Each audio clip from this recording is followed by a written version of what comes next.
যুক্তরাষ্ট্র প্রবাসী সাংবাদিক ইলিয়াস হোসেনকে গ্রেফতার করেছে নিউ ইয়র্ক পুলিশ। তো লেখাপড়া না জানা বিহারের বাচ্চা ইলিয়াস, তুই আসিফ নজরুলের হানি ট্র্যাপ করে আসিস, তোরে হানি ট্র্যাপ করে তোর জন্য হাসিনা নিজে মাইয়া নিয়ে। ইলিয়াস হোসেনের ভিডিওটি দেখেছেন? ভিডিওতে যেভাবে আসিফ নজরুল সাহেবকে আক্রমণ করা হয়েছে এটা অপতথ্য, এটা সত্য তথ্য নয়। বাংলাদেশটাকে একটা বড় সড়ো একটা খাদের দিকে তারা ঠেলে নিয়ে যাচ্ছে এই সাংবাদিক ইলিয়াস আর হচ্ছে পিনাকি ভট্টাচার্য। সাংবাদিক ইলিয়াস, তুমি সাবধান হয়ে যাও। আসসালামু আলাইকুম সম্মানিত প্রিয় দর্শক, এবার কিন্তু ডক্টর আসিফ নজরুলের বিরুদ্ধে কথা বলে কঠিনভাবে ফেসে গেলেন সাংবাদিক ইলিয়াস হোসাইন। হ্যাঁ দর্শক, সাংবাদিক ইলিয়াস হোসাইন কিন্তু ডক্টর আসিফ নজরুলের বিরুদ্ধে বেশ গুরুতর অভিযোগ এনেছেন তার ভিডিওর মাধ্যমে, যেখানে বলা হয়েছে ডক্টর আসিফ নজরুল ভারতের রয়ের এজেন্ট। এছাড়াও ডক্টর আসিফ নজরুলের আরো বেশ কিছু গোপন তথ্য ফাঁস করেছিলেন তিনি, যার ফলে কিন্তু এখানে এই বিষয়গুলি নিয়ে অনেক গুঞ্জন শুরু হয়েছে জনমনে। কেউ কেউ তো বলছেন ডক্টর আসিফ নজরুলকে ফাঁসাতে এই গুজবগুলি ছড়ানো হচ্ছে, তবে সত্যতা কতটুকু? হ্যাঁ দর্শক, এই সম্পূর্ণ বিষয়টি কিন্তু আজকে আপনাদের একেবারে প্রমাণ সহ দেখাবো আমরা, তাই অনুরোধ থাকবে ভিডিওটি না টেনে একেবারে সম্পূর্ণ দেখবেন, তবে আপনি বিষয়টি ভালো করে বুঝতে পারবেন। তবে চলুন দর্শক, আর দেরি না করে এবার আমরা ভিডিওর মূল আলোচনায় চলে যাই। এখন আমি বারবার বলছি নিউ ইয়র্কের হিরো আলম, অনেকে বলছে কেন আমি কি তার নাম বলতে পারি না? অফকোর্স বলতে পারি। নিউ ইয়র্কের হিরো আলম আমি যাকে রেফার করছি সে হচ্ছে তথাকথিত লেখাপড়া না জানা বিহারের বাচ্চা ইলিয়াস। আরে ভাই তুই 10 পাস, আরে ভাই তোর লেখাপড়া নাই, তুই এখানে কোন রকম রিক্সা চালায় খাস, খা আলহামদুলিল্লাহ, তোরে সম্মান করি। তোর বউয়ের ক্যান্সার, তুই 2টা বাচ্চা নিয়ে ঠিকঠাক মতো থাক। তুই আসিফ নজরুলের হানি ট্র্যাপ করে আসিস, তোরে হানি ট্র্যাপ করে তোর জন্য হাসিনা নিজে মাইয়া নিয়ে আসছে, তোরে এখানে তোর ঘরে তুই বসে কি করিস সেটা জানানোর জন্য তুই আসিফ নজরুলের হানি ট্র্যাপের মধ্যে ফেলাস। নিউ ইয়র্কের হিরো আলম লীগের সহায়ক, লীগের পয়সা দিয়ে ভিডিও বানায় ডক্টর আসিফ নজরুলকে নিয়ে আরব্য উপন্যাস খুলে বসেছে, এবং এই নিউ ইয়র্কের হিরো আলমকে আবার এই নিউ ইয়র্কের হিরো আলম এমন ভাবে ব্ল্যাকমেইল করে ফ্রান্সের এক ভদ্রলোক আছে যার কাছ থেকে চান্ত্রিক সার্টিফিকেট নিয়েছে। ফ্রান্স থেকে ওই ভদ্রলোক আবার বলেছে, ও মাই গড, হিরো আলম তো আরব্য উপন্যাস বানায়, আরব্য উপন্যাসে পৌরাণিক কাহিনী ঠিক মতো ঢুকায়, মশলা কেমনে ঢুকাইতে হয়। আপনারা নিজে চিন্তা করে দেখেন ভাই, আমি জেকব মিল্টনের চরিত্র হনন করার জন্য হাসিনা বিরোধী আন্দোলনে আমি যখন স্টেট ডিপার্টমেন্ট নিউ ইয়র্কে আমি একের পর এক কাজ করে যাচ্ছি, ভিডিও বানানো না কাজ করে যাচ্ছি, ঠিক ওই মুহূর্তে নিউ ইয়র্কের এই হিরো আলম আমার উপরে ভিডিও বানায় আমি কোন মসজিদে টাকা চুরি করি, আমি বাংলাদেশে কবে রিক্সা চালাই। আর সেম হিরো আলম যখন আসিফ নজরুলের উপরে ভিডিও বানানো শুরু করেছে, এবার লোকজন বলছে হোয়াট ইজ দিস। এখন ডক্টর আসিফ নজরুল, আমার নামের আগে ডক্টরেট নাই, এজন্য আমাকে যখন মসজিদে টাকা চুরির কথা বলেছে তখন এত লোকজন তাকে ধরে না এই হিরো আলমকে। আমি বলেছি এই হিরো আলমের দ্বিতীয় স্ত্রী হাসিনার সফর সঙ্গী হয়ে বাংলাদেশ থেকে নিউ ইয়র্ক এসছে। এখন তুই আসিফ নজরুলের হানি ট্র্যাপ নিয়ে যখন কাজ করছিস, তোর উদ্দেশ্য কি? আনসার লীগ গেছে, হিন্দু লীগ গেছে, ইসকন লীগ গেছে, এখন কি তুইও এক লীগ খুলে বসছিস? লোকজনের মাধ্যমে চুলকানি দিয়া গুলিস্তান চত্বরে গিয়ে উলঙ্গ নৃত্য করবি, এই জন্য তোর উপদেষ্টা বানায় না কেন? আর তোর মতো কতগুলো গরু ছাগল আছে আশেপাশে, তোদেরকে কেন উপদেষ্টা বানায় না? খুব হিংসা লাগতেছে, খুব কষ্ট লাগতেছে, তোরে কেন বানায় না? তোরে বানায় না একটা কারণে, তুই যোগ্য না। এখানে ডক্টর আসিফ নজরুল ফেরেশতা এই কথা বলার জন্য আমি লাইভে আসি নাই। আমি লাইভে আসি একটা কারণে, একটা কথা বলার জন্য। সে কথাটা হচ্ছে মনোরঞ্জনের জন্য কেউ যদি ভিডিও বানায় ওটা মনোরঞ্জন। বাংলাদেশের বর্তমান ক্রান্তি লগ্নে ডক্টর মোহাম্মদ ইউনূস যে সরকারটি পরিচালনা করছে, এটা হচ্ছে বাংলাদেশের 90% মানুষের হৃদয়ের স্পন্দন। এই সরকারকে যে কোনো মূল্যে সফল করতে হবে, এই সরকারের প্রত্যেকটা পদক্ষেপকে যে কোনো মূল্যে সফল করতে হবে, বাংলাদেশের অস্তিত্বের স্বার্থে, জনগণের 17 কোটি মানুষের অস্তিত্বের স্বার্থে। এখন যখন ডক্টর মোহাম্মদ ইউনূস সার্বিকভাবে বাংলাদেশকে সঠিক রাস্তায় আনার জন্য কাজ করছে,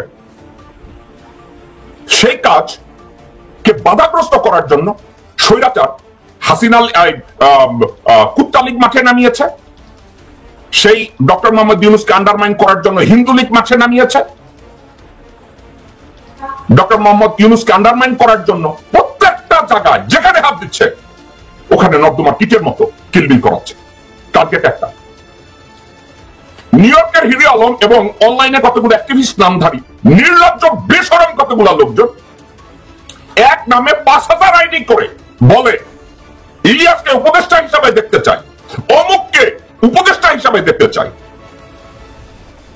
ভাইরে, কারো যদি উপদেষ্টা হওয়ার যোগ্যতা থাকে, ডক্টর মোহাম্মদ ইউনূস উনি জানেন কাকে উপদেষ্টা বানাবে। এই মুহূর্তে বাংলাদেশ যারা রান করে তারা জানে কাকে উপদেষ্টা করতে হবে। আমি সাধারণ একজন বাংলাদেশি দালাল, বাংলাদেশের দালালি করি, বাংলাদেশের অস্তিত্বের স্বার্থে যেটা করতে হবে আমি ওইটা করি। দর্শকবৃন্দ, একটা বিষয় আমি লক্ষ্য করেছি, স্বৈরাচারের অর্থায়নে শুধু নিউ ইয়র্কের হিরো আলমী ভিডিও বানায় না, স্বৈরাচারের অর্থায়নে হিন্দুরাম নামধারী একটা গ্রুপ, ভারতের দালাল যারা মাঠে নামে, স্বৈরাচারের পয়সা খেয়ে আনসার লীগ মাঠে নামে, স্বৈরাচারের পয়সা খেয়ে হিন্দু লীগ, ইসকন লীগ মাঠে নামে, স্বৈরাচারের পয়সা খেয়ে কিছু লোক অনলাইনে বাণিজ্য করে। এরা সবাই স্বৈরাচারের দালাল। অন্তর্বর্তীকালীন সরকারের আইন উপদেষ্টা জনাব আসিফ নজরুল সাহেবকে নিয়ে আপনারা সাংবাদিক ইলিয়াস হোসাইন বা কন্টেন্ট ক্রিয়েটর ইলিয়াস হোসেনের ভিডিওটি দেখেছেন নিশ্চয়ই। 46 মিনিটে সেই দীর্ঘ ভিডিও আমিও দেখেছি এবং আপনারা অনেকে হয়তো বা ইলিয়াস হোসেন সাহেবকে আপনারা পছন্দ করতে পারেন, সবারই ব্যক্তিগত পছন্দ অপছন্দ থাকতেই পারে। আমি এর আগে ইলিয়াস হোসেন সাহেবের ভিডিও খুব একটা দেখা হয়নি, কিন্তু আসিফ নজরুল সাহেবকে নিয়ে যে 46 মিনিটের দীর্ঘ ভিডিও তিনি বানিয়েছেন সেই ভিডিও আমি দেখেছি এবং সেই ভিডিওতে যেভাবে আসিফ নজরুল সাহেবকে আক্রমণ করা হয়েছে, সে আক্রমণের শুরুতে বা আসিফ নজরুল সাহেবকে আক্রমণ করার জন্য যেই বড় বিষয়টাকে তিনি প্রাধান্য দিয়েছেন, আমি সেটা নিয়ে একটু কথা বলতে চাই। আসিফ নজরুল সাহেব যখন ঘাতক দালাল নির্মূল কমিটির সেই জাহানারা ইমামের নেতৃত্বে গোলাম আজমের ফাঁসির সেই এই যে ব্যাপারগুলো, যখন বেগম খালেদা জিয়া ক্ষমতায় ছিলেন, সেই সময় আসিফ নজরুল সাহেব যেটা লিখেছেন যে দেলোয়ার হোসেন সাঈদী একজন ধর্ম ব্যবসায়ীর উত্থান, যে লেখাটাকে নিয়ে ইলিয়াস হোসেন সাহেব আসিফ নজরুল সাহেবকে ঘায়েল করেছেন বা তার বিভিন্ন সময় বিভিন্ন ধরনের কথা বলা বা তার রূপ পাল্টন এসব নিয়ে যেই বড় ঘায়েলটা তিনি করেছেন, এটার মধ্যে না একটা বড় ফাঁকি রয়েছে। আপনারা যদি ইলিয়াস হোসেন সাহেবের ভিডিওটা আপনারা খেয়াল করেন, তখন আপনারা দেখবেন যে সাঈদী সমাচার একজন ধর্ম ব্যবসায়ীর উত্থান, সেই ভিডিওর মধ্যে যেটা অংশটা শেষের দিকে যে অংশটা ইলিয়াস হোসেন সাহেব তিনি দেখালেন এবং যেখানে দেলোয়ার হোসেন সাঈদীকে আসলে রাজাকার বলা হচ্ছে বা এগুলো বলা হচ্ছে এবং সেটা আসিফ নজরুল সাহেব লিখেছেন বলে দাবি করা হয়েছে, ইলিয়াস হোসেন সাহেব দাবি করেছেন, সেটা আসলে আসিফ নজরুল সাহেবের লেখার মধ্যে রয়েছে। কিন্তু সেই লেখাটা সাঈদীকে নিয়ে সেই কথাটা আসিফ নজরুল সাহেবের ছিল না, সেটা আসলে 87 সালের একটি পত্রিকায় দেলোয়ার হোসেন সাঈদীকে নিয়ে একটা লেখা বের হয়েছে, সেই লেখাটাকে উদ্ধৃত করেছিলেন আসিফ নজরুল। এখন ধরেন ব্যাপারটা এরকম, এই যেমন আমি এখন বলছি যে আসিফ নজরুল সাহেবকে নিয়ে ইলিয়াস হোসেন সাহেব তার ভিডিওতে অভিযোগ তুলেছেন যে আসিফ নজরুল সাহেব রয়ের এজেন্ট। এই যে আমাদের লাইনটা, এই লাইনটা কি আসলে আমার কথা? হ্যাঁ, আমি মুখ দিয়ে বলেছি, বাট কথাটা কি আমার? কথাটা নিশ্চয়ই আমার নয়। কথাটা কার? কথাটা ইলিয়াস হোসাইনের। আমি বলেছি যে আইন উপদেষ্টা আসিফ নজরুল সাহেবকে রয়ের এজেন্ট বলে অভিযোগ করেছেন ইলিয়াস হোসাইন, তার মানে কথাটা ইলিয়াস হোসাইন সাহেবের। কথাটা আসলে আমি ফয়সাল মোর্শেদের নয়। ঠিক ব্যাপারটা এরকমই ছিল। আমি একটু যুক্ত করে দিচ্ছি, এখন কপিরাইটের কারণে আসলে অনেক কিছু চাইলেও যুক্ত করতে পারবো না, আপনারা জানেন। আপনারা যদি ইলিয়াস হোসেন সাহেবের সেই ভিডিওটা আপনারা খেয়াল করেন, আর এই যে আমি লেখাটা দিয়েছি, সাঈদী সমাচার একজন ধর্ম ব্যবসায়ীর উত্থান, ইলিয়াস হোসেন সাহেব তিনি এটা বলেছেন যে এর মাধ্যমে তিনি সাঈদীকে রাজাকার হিসেবে উত্থাপন করেছেন, কিন্তু এই লেখাটা তো আসলে আসিফ নজরুলের নয়। আসিফ নজরুল এই লেখাটা উদ্ধৃতি করেছেন, বা যেমন শেখ হাসিনা যেরকম ভাবে বলেছেন যে আমার কিন্তু পদত্যাগ হয়নি, আমি এখনো বাংলাদেশের সংবিধান অনুযায়ী প্রধানমন্ত্রী। এটা তো শেখ হাসিনার কথা, এটা শেখ হাসিনার বক্তব্য, এটা তো আমার বক্তব্য নয়। আমি শেখ হাসিনার বক্তব্যের উদ্ধৃতি করছি, এটা তো আমার বক্তব্য নয়। এই যে অপতথ্য ছড়ানো, আমি ইলিয়াস হোসেন সাহেবের পুরো ভিডিও নিয়ে আমি কোনো কথা বলছি না, কারণ পুরো ভিডিওতে আসলে ওরকম ভাবে আর তেমন ভাবে কোনো প্রমাণ আমার চোখে পড়েনি। এখন অনেকেই আছেন যারা হয়তো অন্ধবিশ্বাস করেন। আসিফ নজরুল সাহেবের আমি ভক্তও না, আমি ওনার ভক্তও না, কারণ ওনারকে নিয়ে আমি একটা ভিডিও বানিয়েছিলাম অনেক আগে। সেটা হচ্ছে উনি যেমন উনি সাইদি সাহেবকে তিনি রাজাকার বলেছেন, সেই তখন তিনি সাইদিকে নিয়ে তিনি কথা বলেছেন, তাকে রাজাকার বলেছেন, ধর্ম ব্যবসায়ী বলেছেন। আসিফ নজরুলের যেটা হয়, তিনি কোনো বক্তব্যে তিনি আসলে স্থির থাকেন না। তার কাছে তখনকার সময় মনে হচ্ছে যে দেলোয়ার হোসেন সাইদি রাজাকার। তারপর তিনি আবার আমরা দেখেছি 21শে আগস্ট তিনি বলেছেন যে বিএনপির নেতৃত্ব এটা দায় এড়াতে পারে না, এটাও তিনি বলেছেন টেলিভিশন টক শোতে। আপনারা নিশ্চয়ই তার ভিডিও বা তার বক্তব্য আপনাদের চোখে পড়েছে। ঠিক একই রকম ভাবে আসিফ নজরুল সাহেব কিন্তু বঙ্গবন্ধুকে নিয়েও তিনি যখন কথা বলতেন টক শোতে, তিনি তখন বিগলিত হয়ে যেতেন, তিনি প্রচুর কান্নাকাটি, অনেকটা তিনি কেঁদে দিচ্ছেন। বা বঙ্গবন্ধুকে না হলে বঙ্গবন্ধুর অবদান বাংলাদেশ নিয়ে তার আত্মজীবনী পড়ে তিনি মুগ্ধ, তিনি দারুণভাবে তিনি মুগ্ধ। এই যে তার এক এক সময় এক এক ধরনের মনোভাব তার মানে উৎপন্ন হয়, বা তিনি যদি বিএনপি শীর্ষ নেতৃত্বকে তিনি দায় এড়াতে পারে না এমন বক্তব্য তিনি দিয়েছেন টেলিভিশন টক শোতে সরাসরি 21 আগস্ট গ্রেনেড হামলা নিয়ে। তো তিনি এখন আইন উপদেষ্টা। 2004-এর 21 আগস্টের যারা যারা আসামি ছিল সবাই খালাস পেয়ে গেছে। তাহলে আসিফ নজরুল সাহেব কোন কথাটা সঠিক? বা তিনি বঙ্গবন্ধুকে নিয়ে তার এত প্রেম, এত ভালোবাসা, সেই ভালোবাসার বঙ্গবন্ধু, সেই ভালোবাসার মানুষ বঙ্গবন্ধু, আওয়ামী লীগের পতন ঘটেছে, আওয়ামী লীগ অন্যায় করেছে, সেই বঙ্গবন্ধু তো 75 সালে নিহত হয়েছেন, তিনি তো চলে গেছেন। সেই বঙ্গবন্ধু তো 24-এর বঙ্গবন্ধু না, 24 সালে তো বঙ্গবন্ধু এসে অন্যায় করেননি। যদি আওয়ামী লীগের অন্যায় বিচার আপনার করতে চান অবশ্যই করবেন। কোনো অন্যায় কোনোভাবে জাস্টিফাই করে না কোনো কিছুকে। অন্যায় মানে অন্যায়, সেটা যেই করুক না কেন। বঙ্গবন্ধু অন্যায় করলেও সেটা অন্যায়, শেখ হাসিনা অন্যায় করলেও সেটা অন্যায়, বেগম খালেদা জিয়া করলেও সেটাও অন্যায়। কিন্তু তাহলে যেই বঙ্গবন্ধু 75 সালে নিহত হয়েছেন, তিনি তো নতুন করে তিনি এসে আর কোনো অন্যায় করেননি। তাহলে সেই বঙ্গবন্ধুকে নিয়ে যার এত ভালোবাসা, বঙ্গবন্ধুর ছবি তিনি কি করে নামিয়ে ফেলেন আসিফ নজরুল সাহেব? তো তাকে নিয়ে সমালোচনা করবেন, আমার কথা সমালোচনা আমরা অবশ্যই করবো। যে কাউকে নিয়ে আমরা সমালোচনা করবো, তিনি ভুল করলে সেটা নিয়ে আমরা কথা বলতেই পারি, কথা বলবো। কিন্তু আমরা এখানে একটা ভুল বুঝিয়ে কেন মানুষকে কেন মিসলিড করবো আমরা? আমার পয়েন্ট হচ্ছে সেটা। অনেকে হয়তো আমাকে এই ভিডিও দেখে আমাকে বলতে পারেন আমি হয়তো ইলিয়াস হোসেন বিরোধী বা আমি আসিফ নজরুল প্রেমী, মোটেও নই। আমার কাছে আমি ইলিয়াস হোসেন সাহেবের কোনো ভিডিও ওরকম ভাবে আমার দেখা হয়নি। তো আমি পিনাকি ভট্টাচার্যের যে ভিডিও আমি দেখি, আর ইলিয়াস হোসেন সাহেবের ভিডিও আমার খুব একটা দেখা হয় না।